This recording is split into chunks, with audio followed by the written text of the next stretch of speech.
Vande Mataram all the students. Today we will keep continue the poem The Peacock. In first part we studied that our poet Sujata Bhatt was sitting near a peepal tree and a bird, the peacock, descends from the peepal tree and distract the attention of the poetess. Now we come to poem. The wind will change direction. When the bird descend from the peepal tree, the direction of wind changed. It means जब वो पक्षी नीचे उतरता है people tree से तो उसके पंखों से by the flapping of his wings उसके पंखों की फड़फड़ाहट से हवा का जो रुख होता है वो चेंज हो जाता है, बदल जाता है. द स्टेडी हम ऑफ बीज, उसी समय, स्टेडी मीन्स कंटिन्यूस, उस समय जो लगातार जारी था, हम मीन्स बजिंग, भिनभिनाट, किसकी? ऑफ बीज, मधुमक्खियों की.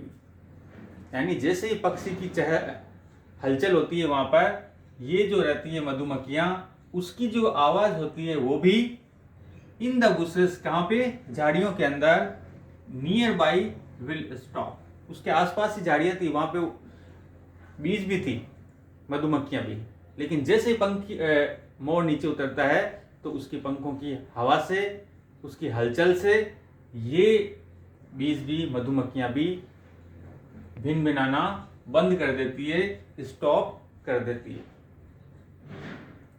द केट, एक और चेंज होता है वहां पे एक केट थी, विल अवेकन, वो भी अचानक जाग जाती है. अवेक होता है फर्स्ट फॉर्म, अवेकन जागृत होना, तो वो भी जाग जाती है. एंड स्ट्रेच, और अचानक फैल जाती है. यानी उस समय जो बदलाव आया था, उस बदलाव के कारण, हवा में बदलाव के कारण मधुमक्खियां और केट दोनों का ध्यान भी अचानक बढ़ जाता है. वो भी देखने लग जाते हैं कि ये अचानक क्या हुआ है.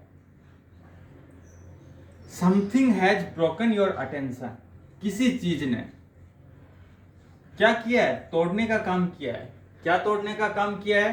अटेंशन, आपका ध्यान. यानी पोएटेस जो थी Sujata Bhatt, when she was reading the book, his attention was broken by the peacock. जब वो किताब पढ़ती थी तो पीकॉक के द्वारा उसका ध्यान भटका दिया जाता है.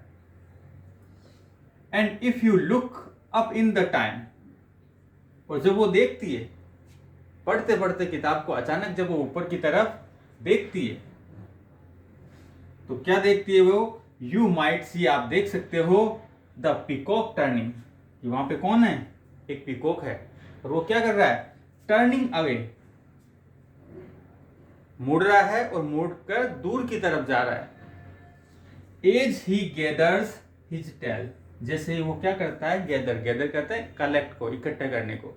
तो जैसे ही वो इकट्ठा करता है किसको इकट्ठा करता है? हिज टेल, अपनी पूंछ को. यानी अपने पंखों को, अपनी पूंछ को जैसे वो सिकोड़ने का काम करता है, वो दूर की तरफ जाता हुआ दिखाई देता है.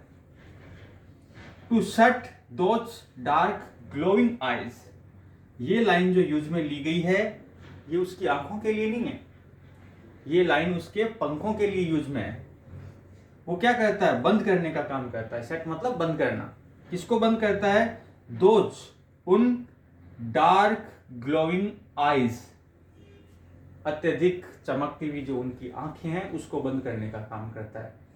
यहाँ अत्यधिक चमकती हुई आंखों से मतलब है उसके पंखों से.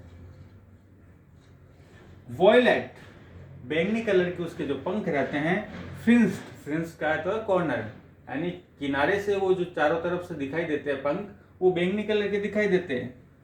विद गोल्डन एम्बर, लेकिन उसके अंदर जो चीज दिखाई देती है वो क्या दिखाई देती है? एक सुनहरी पीलापन लिया हुआ कलर, एम्बर कहते हैं येलोइश, पीलापन जो कलर होता है उसके लिए। तो अंदर जो जैसे आंख का दृश्य होता है वैसे वो दृश्य दिखाई देता है वो जब अपने पंखों को बंद करता है। चारों तरफ बैंगनी और अंदर की तरफ येलोइश पीलापन। तो उसको जब वो बंद करता है तो वो जो आंख के समान चमकते हैं उसके पंख। इट इज द टेल, ये आंख नहीं थी, ये क्या थी? उसकी पूंछ, टेल कहते हैं पूंछ को।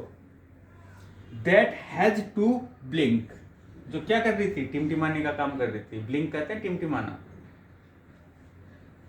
फॉर आईज, क्योंकि जो आंखें होती है, दैट आर ऑलवेज ओपन, वो तो हमेशा उसकी खुली रहती है। यानी मोर की आंखें तो हमेशा खुली रहती है, वो ब्लिंक नहीं करती। ब्लिंक कौन कर रहा है? उसके पंख। ये एक ब्यूटीफुल नेचर का, एक प्रकृति का शानदार दृश्य सुजाता भट्ट ने अपनी इस पोएम में द पीकॉक में प्रेजेंट किया है।